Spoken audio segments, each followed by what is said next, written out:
Baik, di kesempatan kali ini saya akan membawakan materi tentang perkembangan teknologi dan moralitas manusia. Di era modern ini, perkembangan teknologi telah menjadi salah satu kekuatan pendorong utama yang mengubah berbagai aspek kehidupan manusia, sejak revolusi industri hingga munculnya era digital. Inovasi teknologi telah mengubah cara kita berinteraksi, bekerja, dan berpikir. Teknologi informasi dan komunikasi khususnya telah menciptakan dunia yang lebih terhubung, di mana informasi dapat diakses dengan cepat dan mudah. Namun, di balik kemudahan ini, terdapat tantangan moral dan etika yang kompleks yang perlu dihadapi oleh individu dan masyarakat. Nah, untuk materi yang pertama ada transformasi sosial. Sebelum kita masuk ke contohnya, kita harus perlu ketahui dulu apa itu transformasi sosial. Transformasi sosial adalah perubahan mendasar dalam struktur, sistem, dan pola interaksi dalam suatu masyarakat. Kita masuk ke contoh yang pertama. Contoh yang pertama ada masyarakat agraris, masyarakat yang homogen dengan kegiatan yang relatif sama dan nilai-nilai yang serupa. Masyarakat agraris adalah masyarakat yang kegiatan ekonominya bergantung pada sektor pertanian. Contohnya seperti petani padi di sawah, peternakan di pedesaan, dan pembuat kerajinan tangan dari bahan alami. Contoh yang kedua ada masyarakat industri, perubahan struktural menuju industri dengan spesialis pekerjaan dan kompleksitas sosial. Masyarakat industri adalah suatu masyarakat yang kegiatan ekonominya didominasi oleh produksi barang secara massal menggunakan teknologi dan mesin. Seperti contohnya industri otomotif, kayak produksi mobil secara massal di pabrik-pabrik besar. Yang kedua ada industri tekstil, proses pembuatan kain dan pakaian dalam skala besar. Yang ketiga ada pekerjaan di lini produksi, seperti tugas-tugas spesifik dalam proses produksi. Contoh yang ketiga ada era digital. Teknologi informasi dan komunikasi mengarah pada konektivitas global dan transformasi interaksi sosial. Untuk materi yang kedua ada era digital. Komunikasi di era digital telah mengalami transformasi yang sangat signifikan. Internet mengubah paradigma komunikasi dan pertukaran informasi. Munculnya media sosial dan platform digital mentransformasi interaksi sosial. Yang kedua ada finansial teknologi. Sistem dompet digital mempermudah transaksi keuangan. Aplikasi keuangan memudahkan akses dan manajemen keuangan. Yang ketiga ada bisnis. Aplikasi bisnis memperluas jangkauan dan efisiensi. E-commerce mengubah cara berbelanja dan berbisnis. Materi yang ketiga ada tantangan etika dalam kecerdasan buatan. Yang pertama, algoritma dan sistem AI. Pertimbangan moral dalam pengembangan dan output teknologi AI. Yang kedua, bias dan diskriminasi. Potensi bias dan diskriminasi dalam teknologi AI. Yang ketiga, pengambilan keputusan otomatis. Tanggung jawab etis dalam pengambilan keputusan otomatis oleh AI. Materi yang keempat ada privasi dan keamanan data. Menjaga privasi dan keamanan data adalah hal yang sangat penting untuk melindungi hak individu di dunia digital. Contohnya yang pertama kayak konflik antara kebutuhan akan keamanan hak dan privasi individual. Yang kedua, pengawasan digital dan implikasinya terhadap kebebasan. Yang ketiga, perlindungan data secara pribadi di era big data seperti sekarang ini. Materi yang keempat ada dampak teknologi pada hubungan sosial. Yang pertama ada pergeseran interaksi. Media digital menggeser interaksi sosial tradisional. Jika dulu interaksi manusia lebih banyak dilakukan secara tatap muka, kini kita melihat pergeseran yang signifikan menuju interaksi virtual melalui perangkat digital. Seperti contohnya dari tatap muka ke virtual, seperti kayak komunikasi, kayak nelpon.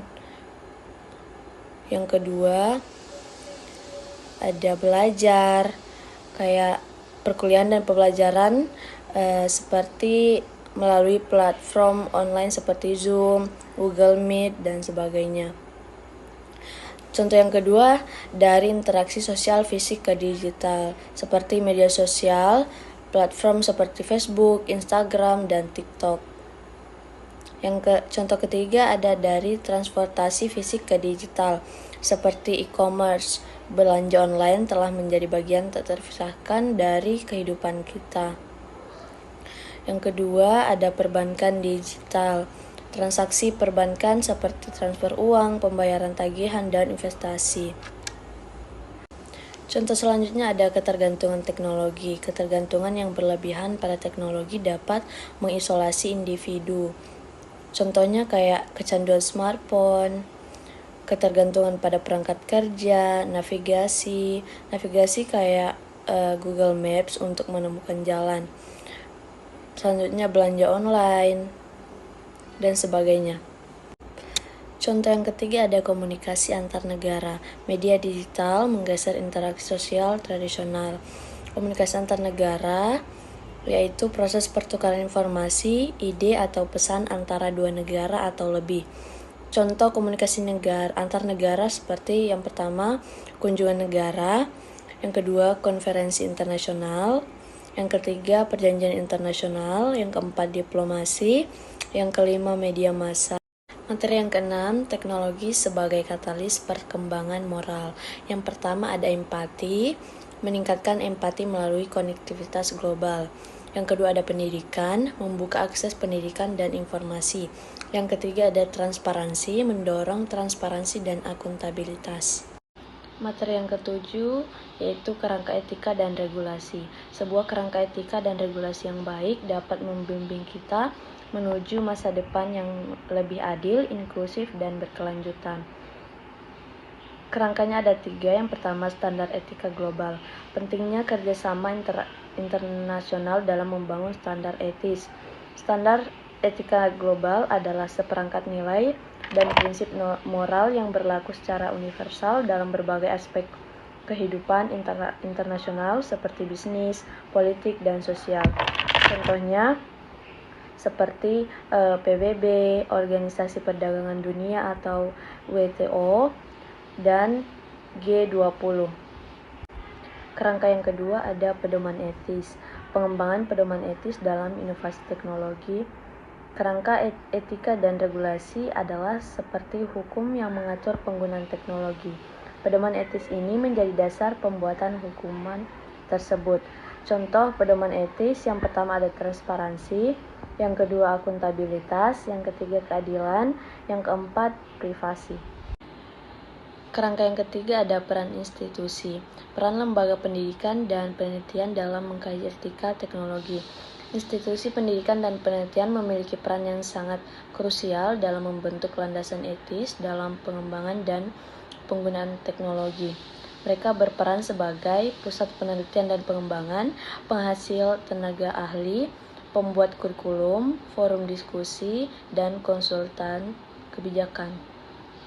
Contohnya seperti pengembangan kode etik AI, penelitian tentang privasi data, dan analisis dampak sosial teknologi. Materi yang terakhir ada membangun masa depan.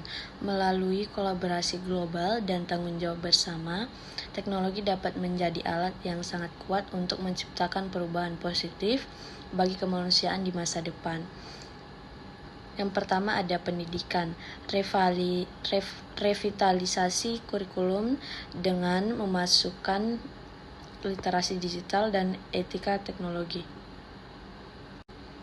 Yang kedua ada lembaga, pembentukan lembaga independen yang mengawasi pengembangan teknologi dengan perspektif etis. Yang ketiga ada kolaborasi, membangun platform dialog multi-stakeholder untuk diskusi tentang etika teknologi di masa depan. Dan terakhir ada kesimpulan, era digital menghadirkan kompleksitas moral yang belum pernah terjadi sebelumnya. Kecerdasan buatan, big data, dan platform digital menciptakan ruang etika baru yang membutuhkan pemahaman mendalam dan kerangka regulasi adaptif. Sistem pendidikan memiliki peran kunci dalam mempersiapkan generasi muda untuk menghadapi tantangan etis teknologi. Literasi digital dan kesadaran moral tidak lagi bersifat opsional, melainkan kebutuhan mendasar. Kemajuan teknologi harus selalu diimbangi dengan pertimbangan etis, empati, dan nilai-nilai kemanusiaan. Teknologi bukanlah tujuan, melainkan alat untuk meningkatkan kualitas kehidupan.